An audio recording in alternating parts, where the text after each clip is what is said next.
The day of my high school graduation came in the spring of 1993. It's not that I'm a late bloomer. There were social dynamics at play in 1966, which led to my graduating as valedictorian and class president 25 years after my classmates. You see, in late January of that year, I spent the $10 I got from my folks for my 16th birthday to find out that the rabbit died. For those young enough in the audience that don't know, that's how they used to find out you were pregnant. They actually put the urine in a rabbit, and if you were pregnant, that rabbit died.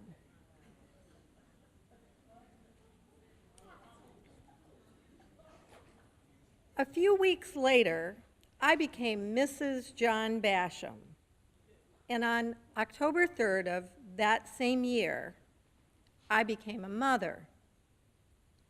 We used to say in the olden days that the first child can come at any time.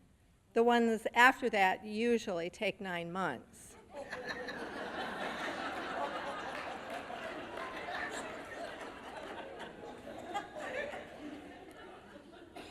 As a married woman and undeniably sexually active, I was considered a bad influence on the other girls, and I was not allowed to stay in high school.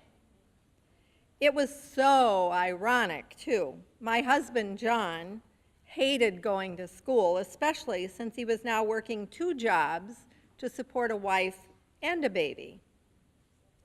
We found a happy compromise. I did all of his out-of-classroom work, and he took the tests at school. He made the honor roll. When John graduated in June of '67, as one friend said, his diploma should have read Mr. and Mrs. John Basham.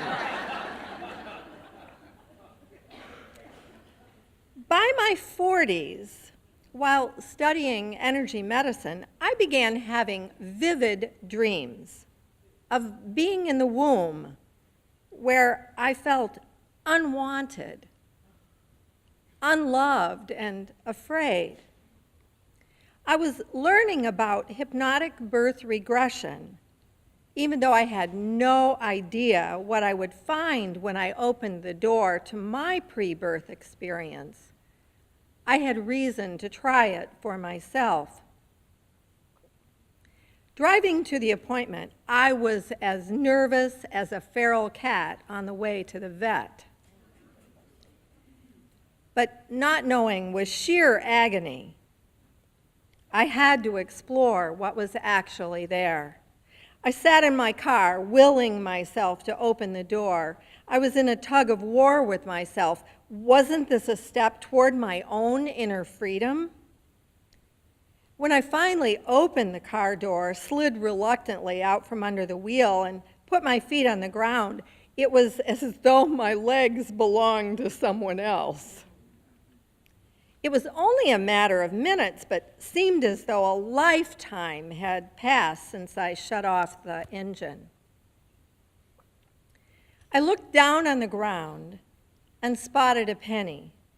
I am absolutely thrilled to find money. It was a game I shared with my grandson when he was little.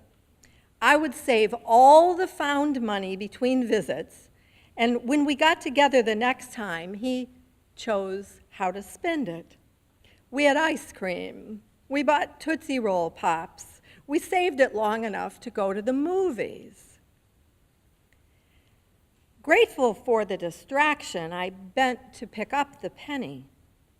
2, 3, 4. I could not believe what I was seeing. I kept counting and picking up pennies. 5, 6, 7.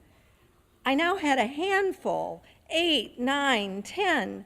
My fist was squeezed tightly around my precious found money.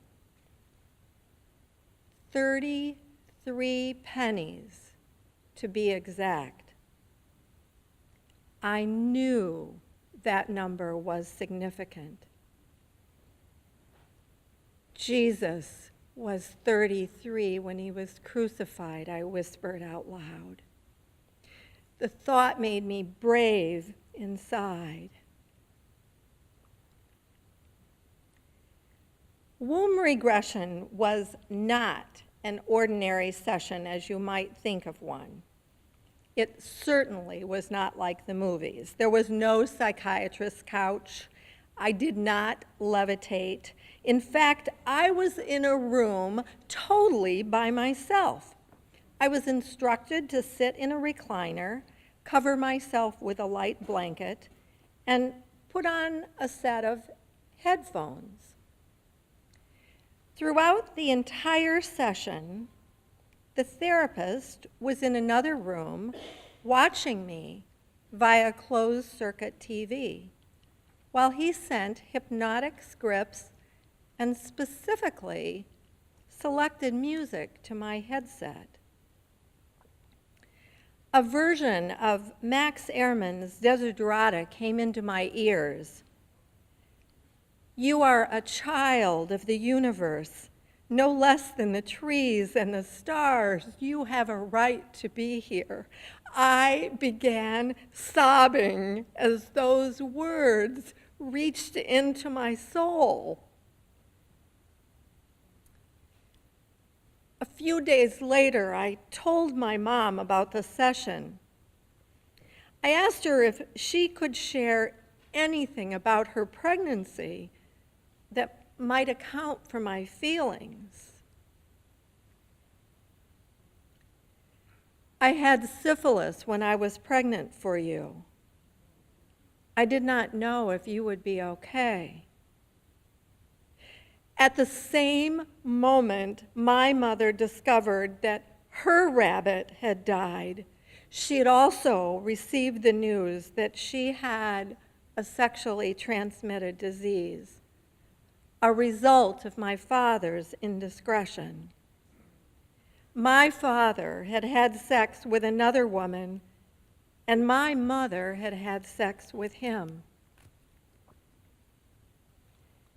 Research has shown that the brain chemistry of the mother is transferred to the developing fetus. My mother said she was angry and embarrassed, sad and scared. And in the space of my mother's womb, I had simultaneously experienced her emotions. I blurted out, "That explains my feeling unloved and unwanted." She looked into my eyes and said slowly, "No, my feelings were not about you. I did not even know you then. From the moment you were born, I have loved you."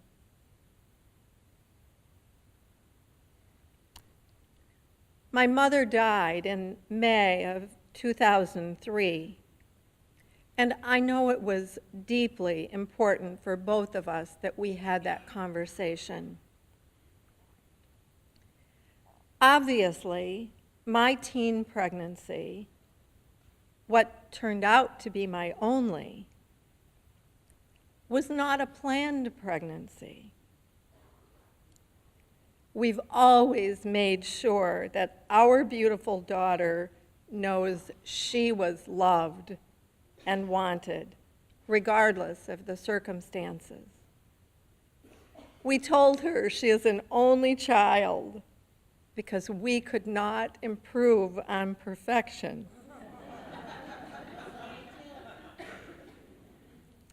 And now you know the rest of the story. We were both loved and wanted.